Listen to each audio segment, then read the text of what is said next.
असांखे अबे अम्मा जो अदब मुर्शिद आशिक़ अली शाह सेखारियो।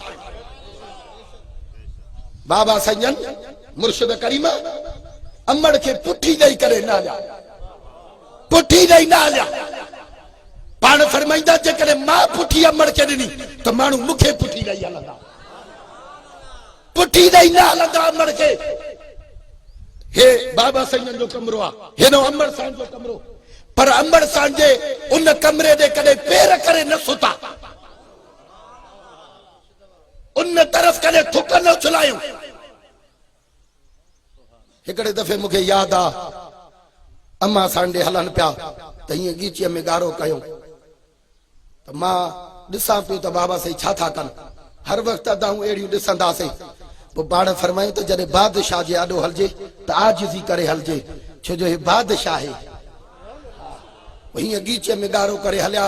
बाबा साईं मुर्शिद आशिक़ अली शाह जे नाव तो सघूं त ॾिठोसीं त अमड़ साण निंड पई। छा अमड़ साण निंड पई?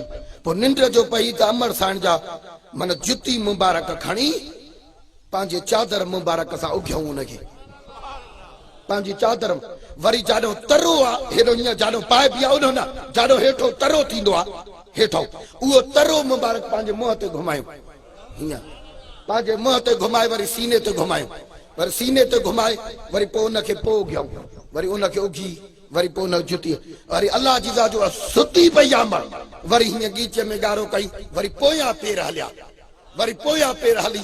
पोइ जॾहिं वरी उन कमरे मां वरी दाले मां ॿाहिरि निकिरी हालत में पहुता त वरी पोइ तो बाबा साईं तदा थी हलिया। पाण पोइ जुती बि पोइ पातऊं त असां चयोसीं बा सही पाण फरमायूं त भाई बादशाह रुगो हीअं हथ खणे तकदीर मटाए। वाह वाह।